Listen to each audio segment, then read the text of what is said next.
Hello, Royal Watchers, and welcome back to another Royal Reviewer episode. Today, I'm coming at you pre-recorded simply because there is so much royal news going on. I want to make sure that I cover all of the stories. I do have some notes. It is, of course, the 5th of January 2023, and basically, Harry's book, Spare, has leaked. So I want to just start. I've tried to order things on my list, but things have been coming in literally over the past few hours. So I'm hoping to bring you this video. And then if I do need to do any kind of top-up videos, I may save them until tomorrow's video because I imagine we'll have more kind of reactions and possibly even more revelations coming out. And this book does seem to be going quite deep. Harry, most definitely, this is almost no holds barred. And of course, when we get the full book, we'll know exactly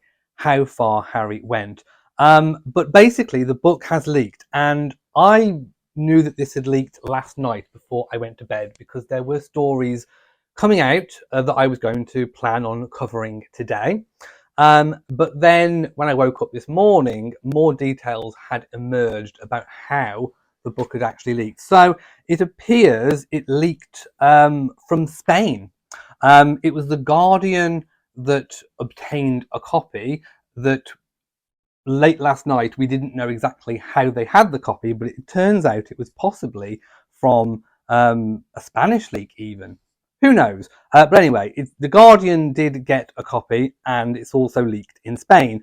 Not sure how or why, but it's definitely days earlier than what it should be. And it went on sale, and members of the public were actually able to obtain a copy. Now, of course, being in Spanish, leaks may be a little bit slower to come through because obviously there will have to be translations done.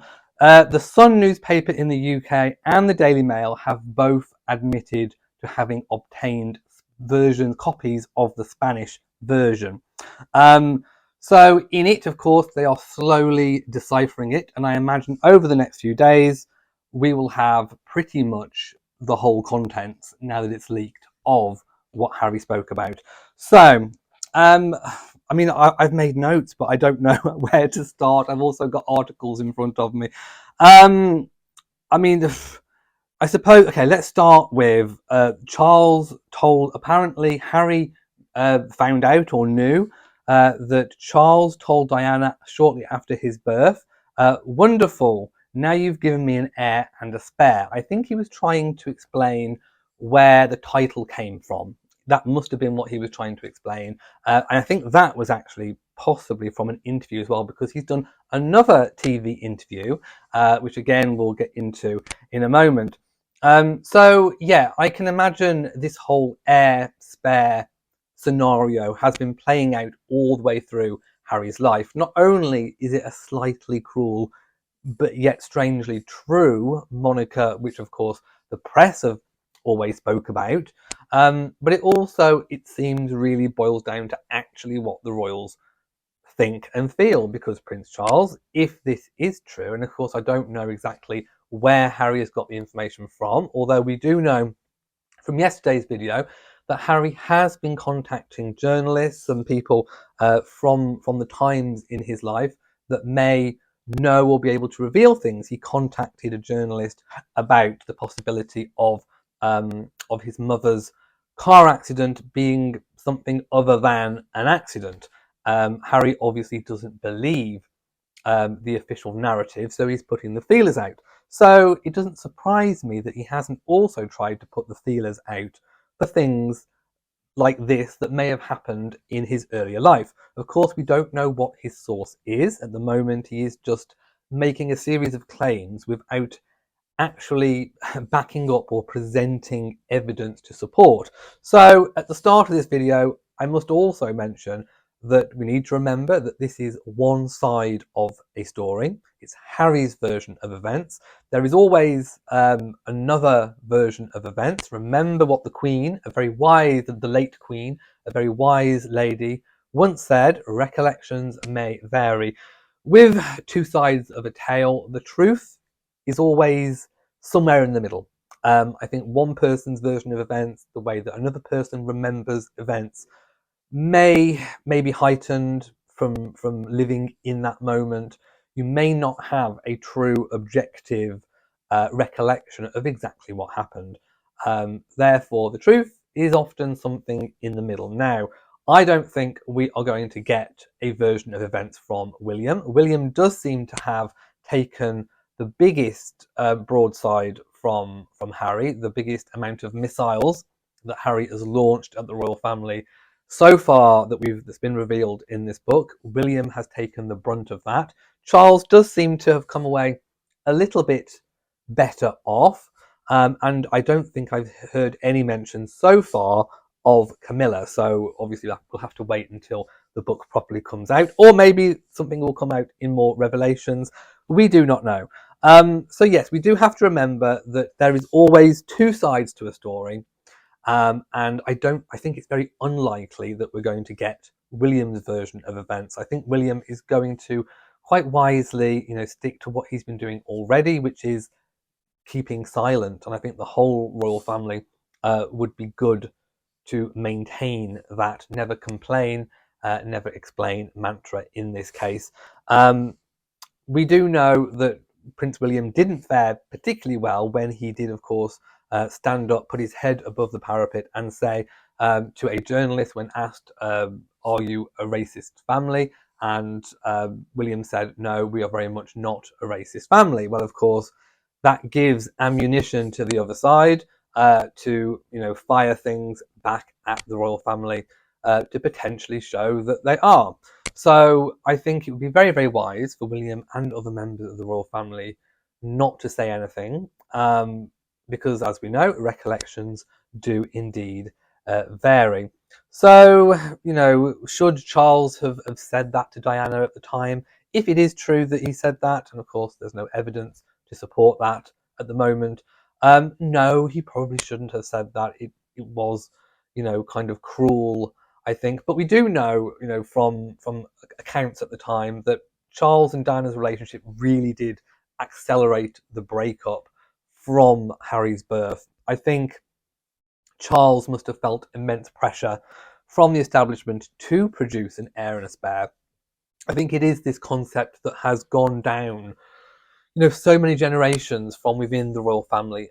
Perhaps that's what Harry was referring to when he spoke about generational pain. I mean, all the way, I can think back to, Henry VIII and probably before him as well. He was desperate to get an heir and he would have loved, a spare as well. And he would have loved them to have all been male. Of course, that didn't happen for him. So I think this is a concept that has gone through the royal family over many, many, many decades. And of course, Charles felt a lot of pressure to marry Diana. She was not, arguably the correct woman for him. And I think he did feel an immense sense of pressure to have an heir and a spare. But I don't think that meant that Harry wasn't loved as the spare. There's been, I think the way that this book looks like it's going is that, William kind of gets everything and then there's this spare that's kind of left over just waiting. But we do have to remember that that Harry always was going to have a plum role within the royal family. He was given very, very, I suppose you couldn't call them lucrative, but he was given very important roles within the family, military roles, which he valued greatly. In the end, as we know, there were tensions behind the scenes. Those are going to play out. I'm going to talk about those later. But these tensions, even throughout those tensions, he was still given his own, royal foundation. So Harry and Meghan were given great freedom. They had Commonwealth roles. Harry was not blindsided by the royal family and the monarchy. He had plum roles, and he was going to continue having them all the way through his royal working life. There wasn't going to be a moment where he'd be sort of pushed aside. Just look at Princess Anne. How far now down the line of succession Princess Anne and Edward are at the moment. But they're still working royals. They're still vitally important. They're still held in great esteem by members of the public, and now, of course, King Charles. So I don't think that Harry would have been kind of pushed out. It's true, he would have gone further down the line of succession. But I think in terms of being a support to the monarchy and being a support to William, I don't think that would have changed throughout his life. Yes, he would never have gone higher in status, but there were still, roles and really amazing work that he could have fulfilled as a member, a working member of the royal family, supporting his brother, who would one day, who is going to one day, go on and be king. So this kind of notion that, the poor spare and, the entitled heir doesn't quite ring true with me, because that's not what we've seen in the past. So let's move on from that little snippet about Charles. Harry has been seen and photographed today walking his dog. I think her name is Pula. I don't know if I've pronounced that correctly, but he has been seen. Now, Harry is normally quite good in the USA and California avoiding paparazzi. So, by the way, it was pouring down with rain. I mean, do many people take their dogs for a walk in the pouring rain? I don't know. I don't have a dog. But I don't think it's something that I would like to do. The concept and notion of a wet dog is not really my thing. But it turns out that Harry did take Pula for a walk in the pouring rain. Coincidence or not? Perhaps Harry, amidst all these revelations coming out, wants to be seen doing normal things. Of course, he cannot control the weather. So we do have some recent photographs out there on the internet. I'm not going to show them, of Harry walking his dog. You'll be able to find them if you look. So I do think that, again, it's a little bit of publicity. Also, going back to the initial leak, I don't think, perhaps the Guardian leak is slightly separate to the Spanish leak. And of course, it is important to note that the Guardian is a left-wing newspaper. So perhaps they were given snippets to try and publicise the book before its official release. We do know from yesterday's video that at the time of yesterday's video, Spare was number 2 in the pre-sales in the UK and US Amazon charts, I do believe. So perhaps they wanted to push it up to number 1. Right, I'm going to move on again to, let's open up an article and kind of go through it, because this is quite extraordinary. Prince Harry, I'm going to read the headline and then just dissect it, because it contains lots of information that has leaked over the past 24 hours. So Prince Harry brands Prince William his arch-nemesis. Now this is a major missile that's come out. Never before have we actually seen the two brothers really, or one brother against the other at the moment, showing such contempt for each other. So he considers William to be his arch-nemesis, as he admits he's always been in competition with his beloved brother because of his role as the spare. Now, of course, it depends how you view it. You don't have to view it as being in competition. It's clear now that Harry always has. So does Harry have... where does this sense of competition come from? Is it a little bit of acrimony about not being the one that is the heir? Would Harry have wanted to have switched it if he could? Who knows? Is he jealous? We're going to have to wait. I think more snippets that come out of the book will reveal this. So he's branded his brother his arch-nemesis in his explosive new memoir, Spare. And again, I think it has sparked a frenzy of controversy over the sensationalized extracts. He's also spoken about Prince William physically attacking him. More from that in a moment. So the latest quote from the book was revealed this morning by Good Morning America anchor Michael Strassen, I think is his name, in a short clip from a one-on-one interview. So this is an additional interview to the 2 that we already know about, which is due to air full on Monday morning.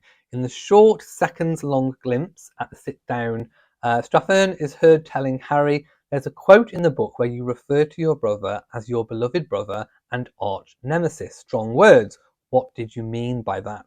Harry then responds, "There have always been this competition between us. Weirdly, I think it plays into, or always played, by the heir and the spare." Now, going back to, I suppose, Charles and Andrew, I mean, you could say that there was a little bit of air and spare rivalry between those two. The clip from the interview comes amid sensational fallout over several leaked extracts from Harry's memoir. It's not known how early copies of the book were obtained. Well, we do know now. Possibly The Guardian, not so, but we do know that there have been Spanish leaks. And Penguin Random House, the publisher, has understood to have gone to great lengths to keep it under wraps. Well, not so much in Spain. Or in the US, it seems. So, in a clear indication that Harry plans to hold nothing back when it comes to airing his true feelings about his brother, another extract sees the Duke accusing William of physically attacking him after branding Meghan rude and difficult shortly before the Sussexes quit their royal roles. So he's saying that one of the reasons why that contributed to the fallout was, of course, William calling Meghan difficult. So he's described a stand-up argument between the two, in which he says ended with the Prince of Wales, of course William, of course Duke of Cambridge at the time, grabbing him by the collar and throwing him to the floor, shattering a dog bowl with his back. William then allegedly declared, "I didn't attack you, Harold." So we know from further information that's leaked, Harry calls William Willie, and William calls Harry Harold. I mean, we didn't know that, did we? So again, as I've said, it was leaked by this bit of information was leaked by the Guardian newspaper. Harry also claims that the altercation left him with visible injuries, including scrapes and bruises. Now, I will say I do not agree with physical violence in any way, shape, or form. Looking at it on balance, although we don't know William's version of events, if indeed this did happen, bearing in mind this is at the moment everything in Harry's book is allegedly, because we don't have both sides of it. So I do think that for me, physical violence is never the answer, but we are talking about two brothers. Later on in the excerpt, I think I'm going to get to that in a moment. William, sort of after the altercation, seems remorseful for it, and sort of asks Harry to hit William back, like they did as children. So I think this is something that is kind of carried on from when they were children. Maybe they used to have fallouts and scrapes. I personally don't have any siblings. I certainly don't have a brother, so I don't have that. I can't really relate to that whole situation, but I do know from reading comments that many people who have brothers and siblings have said that similar things happen in their own families and in their childhood, and sometimes has carried through into adulthood. And we do have to remember that both princes did live in a bit of this kind of bubble. They do share a tragedy, losing their mother at a young age, and perhaps, in a certain respect, both of them have this kind of childlike quality that perhaps didn't quite fully grow up and move on, or at least when they're together, they kind of almost revert back to how they were when they were children. I think this is something that people that do have siblings can possibly relate to. That kind of bond, that almost childlike bond that obviously forms during childhood, during your upbringing, can kind of stay. Other people I spoke to who have had brothers in particular have had physical altercations between the two when there's been disagreements. So, for me personally, I don't really understand it, but apparently it does happen. But I do not endorse violence of any way, shape, or form. And it did seem, from what Harry was saying, that William did show some remorse. Harry then asked William to leave. William did leave. So this altercation allegedly broke out in the kitchen of his London home at the time, which was Nottingham Cottage, referred to as Not Cot. We did see, I saw revealed in the Netflix documentary, there were some internal photos that we haven't seen before, such as the kitchen, where on the fridge there is a Not Cot sign. Also, there are some dog bowls on the floor, and it does seem a very humble abode. Of course, William and Catherine did live there prior to Meghan and Harry. So William is said to have branded Meghan difficult, rude, and abrasive. and insisted he was trying to help his younger brother during a meeting about the whole rolling catastrophe of their falling relationship and Harry's rows with the press. So I suppose, a valid point to be getting together to have discussions to try and sort things out. But we do know that there were tensions. So the press were not wrong. There were tensions behind the scenes, and we are seeing them play out right now. So William calling Meghan difficult, rude, and abrasive. I remember that there were reports about Meghan being described as difficult. Did it actually come from William? A few other people coming out that have worked with Meghan in the past have said that she has been difficult, and I know that people that support Meghan are going to come out there and say that those are tropes that are often put out there to put down um, women in particular, and in particular women of colour. But the one thing that I think no one can argue with is the fact that anybody can be rude, difficult, and abrasive. It doesn't matter what your background is, it doesn't matter your sexuality, it doesn't matter your race, it doesn't matter who you are. Anybody can literally just be a difficult, rude, and abrasive person. Um, so that is one thing to remember. Harry then accused his brother of parroting the press narrative about his American wife before a screaming match ensued, ending in a physical altercation, the book claims.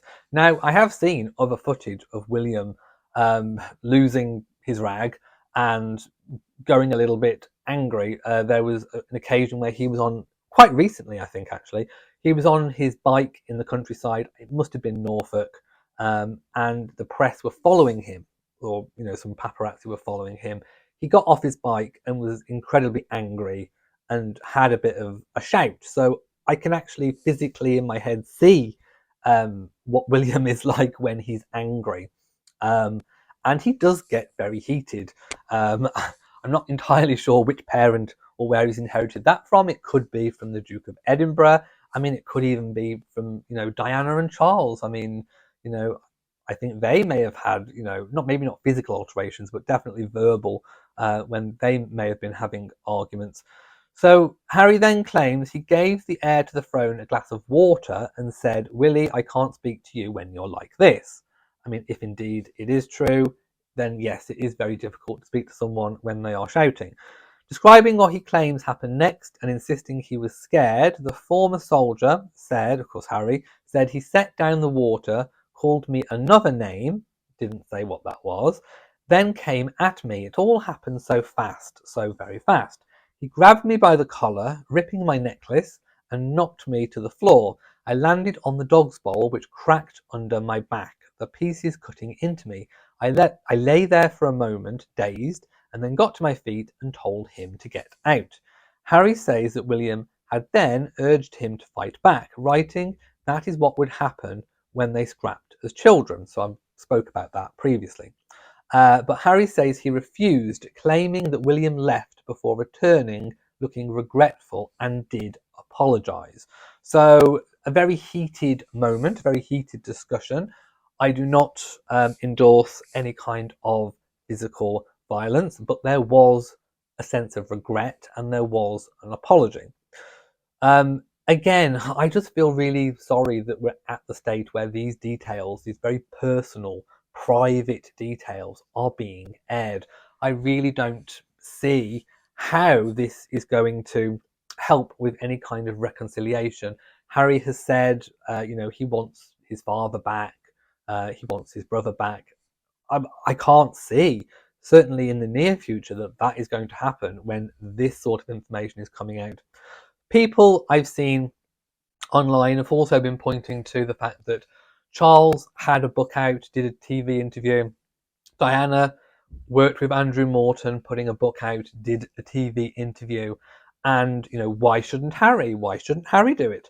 And I think that is looking very one-dimensional at the whole situation. Harry himself has said he doesn't want to repeat generational pain. He doesn't want to repeat the mistakes, that his mother and father made. I think that's exactly what he's doing right now. I think if you were to ask Charles, I think Charles would definitely say that doing the interview that he did, putting the book out that he did, engaging in that very public war of the Waleses was not something that he would do now. It's not something. I think he is regretful of doing that. I think he views that as a mistake. Diana, obviously not here. You can't, ask her, and I don't think I ever want to put words in Diana's mouth. But um, I think she regretted doing it. I think there are reports from people that she spoke to back at the time. As soon as it was aired, I think she felt a great sense of relief that it was out, but I think she did also regret what she did. And of course, that was the start of um, everything going completely really wrong for Diana after she was gaslit. Did the interview with Martin Bashir. It kind of led. It was the start of a series, a chain of events that led up until that fateful night in August in 1997. So I think Harry is repeating the mistakes of the past. And I think things like this are better in private. Harry says that he has tried to reconcile with his family and that they have refused. Well, the palace kind of put out through press sources that that's not true, that they have invited him for Christmas. This Christmas gone, Harry didn't take them up on that. It just goes to show to me. Where Harry also kind of said, "Well, I've got no choice. This is." He didn't say I've got no choice, but he said, he's tried before and they weren't up for reconciliation. Therefore, I'm doing this now. I think all it goes to show is that there's more work to be done behind the scenes. Just because it fails a few times in reconciliation doesn't mean that you then go public and blurt everything out. I think it just goes to show there's just plenty more work to be done behind the scenes. Um, so after apologising, apparently William then turned and called back, "You don't need to tell Meg about this." Harry claims he said, "You mean that you attacked me?" To which William is said to have replied, "I didn't attack you, Harold." So William, if it's to be believed, didn't want Meghan to know. Um, and it turns out, I think, that Harry didn't directly tell Meghan. He claimed that it was when Meghan saw the marks on his back from the dog bowl that she asked what it was, and then he told her. And apparently, Meghan said that she wasn't surprised or upset. She said that she was sad. And if that is all true, I have to say, for what in recent times, I agree with Meghan. I think the whole thing is very, very, very sad. It all goes to show just a very fractured family, a family in turmoil. And I just do not think that all this sort of public airing of dirty look, it's very interesting. I am not saying for one moment it's not interesting. It is the kind of get your popcorn moment, but I take no pleasure in seeing a family so fractured. I would love to see them reconcile. But this kind of thing has got to stop. And at the moment, it's only going to get worse with more things probably on the cards to be revealed before the actual book goes out. So there we go. Also, there were claims as well aimed at William and Catherine about Harry's Nazi uniform, Halloween, party costume that he was wearing. It was to a native and colonial themed party. Now, I mean, nowadays, I doubt you would ever have a native and colonial themed party. But we are talking, I think it was 2003 or something of that nature. Very, very different times. Things that people used to do and say, and comedy, what's on TV was very, very different back then, what was acceptable and what is today. And I think we do have to be very careful about judging people of the past against today's standards. We can obviously form opinions, but back in the day, that was obviously acceptable to have that kind of thing.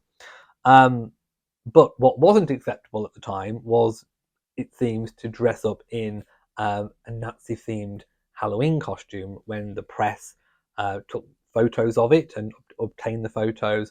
Harry did take a lot of stick for that. But Harry was a 20-year-old man. He was, already in the military, and he is capable of making his own choices. He does say that he had two costumes. I think it was a different costume and the Nazi one. And William and Kate, he asked them which one he should go for. William and Kate indicated he should go for the Nazi uniform, and then he chose to wear it. So in the extract published by Page 6 this time, Harry claims he was considering wearing either the Nazi uniform or a pilot's outfit to the native and colonial themed event, with the Duke writing that he called his brother and sister-in-law for their opinion. I phoned Willie and Kate and asked what they thought. Nazi uniform, they said. Harry wrote, according to the publication. They both howled worse than Willie's leotard outfit, way more ridiculous, which again was the point. The outfit became a huge scandal when, of course, Harry was photographed wearing it. At the time, the story made global headlines after an image of Harry in the uniform featured on the front page of the Sun newspaper. The Guardian's extract from Spare also features an excerpt in which Harry sensationally claims that his father, then Prince Charles, told his mother on the day that he was born, "Wonderful, now you've given me an heir and a spare, my work is done." I spoke about that at the start of the video. So I'm going to move on from that story. All that's left to say is, I think with that one, that Harry did take all the stick, I think, for the Nazi outfit. However, it was wrong to wear it. It was absolutely, distasteful, I think we should say. I certainly don't think any of them, are supporters of that and what happened. And of course, Harry did apologise, and Harry did go and make a series of visits to learn about the Holocaust. But I think what rankles Harry is the fact that William, if this is true, that William and Catherine didn't take any of the heat for it. And certainly the palace didn't kind of, put out Harry's version of events. So of course, Harry is taking the chance and opportunity now to do that. So another story, another leak that's come out, they're coming out left, right and centre, is that Meghan was offended when she was reprimanded for telling Catherine that she must have baby brain because of her hormones, which sparked a huge row, Harry reveals in the memoir. So Prince Harry reveals the details of a row between Meghan and Kate in his new book. Could this be the whole one that they were talking about and referencing in the Oprah interview? Possibly. So during the run-up to the Sussexes' wedding in May 2018, Harry writes that Meghan told Kate that she must have baby brain because of her hormones.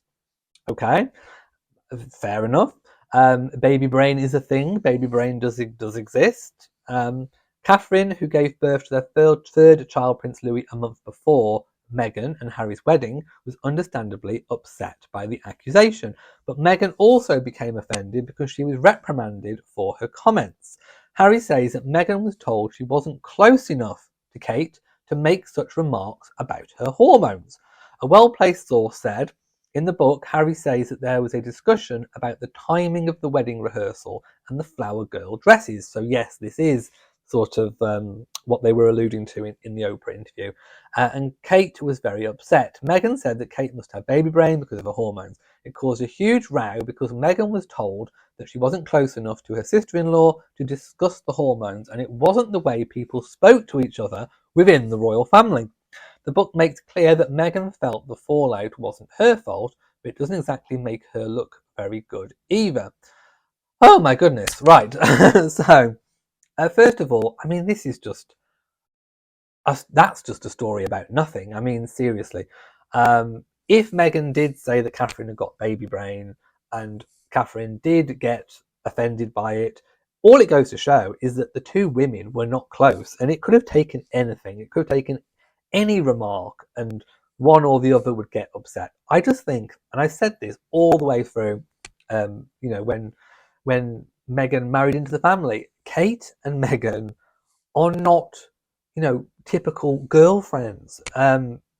they just don't really gel. I'm sure for the most part they were cordial between the two of them, and of course they do have a relationship because their husbands have a relationship as brothers. But I think that's where it stops. They aren't the sort of women that are going to call each other up, and Catherine's not going to go do yoga with Meghan, and Meghan's not going to be interested in doing the sorts of things perhaps that Catherine's doing. They're just not friend material for each other. Doesn't mean they're not good friends with their own friendship groups, but they're just very different. And of course, they don't have to get on in terms of that way. So I just think it's one of those silly stories that, if it is true, it's just kind of ridiculous. The whole scenario is just completely different. Perhaps that may have been what made Meghan cry, or perhaps the baby brain remark is what made Catherine cry. We don't know who cried because recollections may vary. We know what Meghan said in the Oprah interview, but we don't actually know what happened. So again, that was a story that was like, oh, eye roll. Okay, what else? Oh yes. Harry said something about putting the ball is in the court of the royal family about whether or not he's going to attend the coronation. So the last I read, Harry had an open invitation to all sort of royal events. He was specifically invited to Christmas, and I'm sure he will be invited to the coronation. I don't think Charles will, not put out an invitation. But like I said before, it does put Harry between a rock and a hard place. If he goes, then obviously he's capitalizing and, playing into the institution of monarchy. If he doesn't go, then he's snubbing. And of course, it is Archie's birthday as well, which would actually be quite a nice thing to have on your birthday, to remember your birthday by a whole coronation. So will they go? Won't they go? That is a matter up for the Sussexes. But I do believe that they have an open invitation to all such events. Right, let's have a look. Oh yes, another bone of contention that's come out most definitely is the titles and styles of Harry's children, Archie and Lilibet. So apparently Harry is very upset by Charles's, I suppose, refusal to acknowledge the titles. I don't really get what he wants Charles to do, because obviously it's a gentleman's agreement between Harry and his father, and of course William, that Harry and Meghan won't officially use their HRHs, their Royal Highness styles, when it comes to work and that kind of thing outside of the royal family, which they haven't. They haven't done that so far.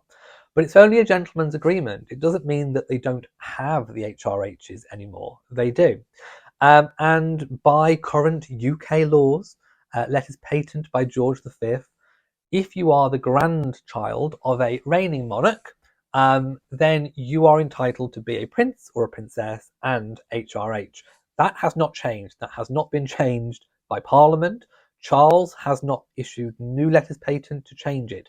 So, on a technicality, Archie and Lilibet are HRHs, and they are Prince and Princess of Sussex. So, in my mind, it's always been a case of, are Harry and Meghan going to choose to use those titles for their children? We know what happened with the Wessexes. They chose not to use those styles and titles for their children, James Viscount Severn and Lady Louise, who are also who were at the time grandchildren of the Queen. So we're entitled to be HRH and Prince and Princess. That is still the case now for them, even though now Charles is king, because they were born to be grandchildren of a reigning monarch. So again, the Wessexes chose not to use those titles. Now, of course, it's up to Lady Louise, and will be very, very shortly for James Viscount Severn, to choose whether or not they want to use those titles, and they have that choice all the way through their life to do so. It's the same with Archie and Lilibet. At the moment, they're too young to make that choice for themselves, but Harry and Meghan can make that choice. So if Harry and Meghan want to start using those titles for their children, they can. There is nothing stopping them. They don't need Charles's permission, because that permission is already there under letters patent by George V. So George V has given them permission, rather. So to me, again, this is a bit of a non-contention. Is he indicating that he wants Charles to say to him, I would like you to start using those titles for your children? Um, who knows? But what comes with those titles isn't protection. There was a big thing in the Oprah interview about royal protection and that you get it if you're HRH and Prince and Princess. That's not true. You only get royal protection if you are a working royal at present. And people, say, oh, well, it's not fair, blah, blah, blah. Remember, at the time before the Cambridge children were born, Princess Eugenie and Princess Beatrice were closer up the line of succession. They were actually fifth and sixth in line to the throne. Of course, the same kind of position that Harry was when he lost his royal protection. Of course, Harry's moved up a position now since the Queen's passing. So they were fifth and sixth in line to the throne. They were non-working royals, but they did have HRH and they were princesses of the United Kingdom. They lost their royal protection. So again, it doesn't make sense to me to kind of, say, oh, well, Harry's being, really sort of picked on by not having the royal protection. Archie and Lilibet would get it if they were Prince and Princess and HRH.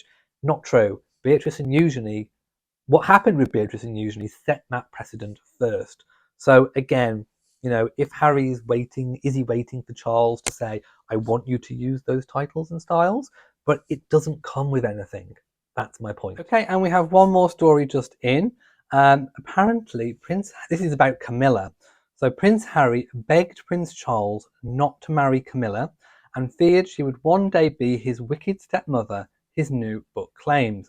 So Prince Harry has made claims in his memoir that Camilla might be his wicked stepmother. In his autobiography, he says Charles tried to win over the kids before asking the public to accept Camilla. Harry claims that meeting her for the first time was like an injection, writing, close your eyes and you won't even feel it. The Duke said, I remember wondering if she would be cruel to me, if she would be like all the wicked stepmothers in the stories. He added, Willie had been suspicious of the other woman for a long time, which confused and tormented him. When those suspicions were confirmed, he felt agonizing remorse for not having done or said anything before. Okay, so again, going back to recollections from childhood and also meeting Camilla for the first time, presumably after Diana had passed away. So, like any child of divorce, you often wonder what your step parent might be like. Are they going to be kind? Are they going to treat you well? Will they be a wicked stepmother? I mean, it certainly hasn't gone. We haven't got any revelations yet saying that Camilla has been a wicked stepmother, but this is just, I suppose, from Harry's past childhood, projecting what he thought from a childlike state of mind, what she might be like. So that's kind of one thing to remember. Harry also says that he called his brother Willie. Harry also said he came to Britain to say farewell to the Duke of Edinburgh, but also requested, this is after he passed away, requested a secret meeting with my older brother and my father. He also revealed that his grandmother, it was his grandmother, the Queen, that called him in the US to tell him Harry, grandfather, has passed away. So we've got a little bit of detail about the Queen, that it was the Queen herself that actually phoned up Harry. The prince describes waiting close to the graves of the former King Edward VIII and his wife Wallis Simpson. So those graves are at Frogmore, very, very close to the Victoria mausoleum. But Harry says as soon as he saw William and Charles enter the gardens, he said he knew they were there for a duel rather than a reconciliation. He claims they interrupted him each time he tried to explain. He wrote, I looked at Willie, really looked at him, perhaps for the first time since we were little, taking in every detail, his familial scowl, which had always been the norm in his dealings with me. He said that his brother's baldness was alarming and more advanced than mine, and said his resemblance to their mother had faded. I mean, that's quite cutting. That's certainly a passage that is aimed at being a barb, it's aimed at being cruel, and didn't really need to be there, even if, you know, that is what Harry thinks.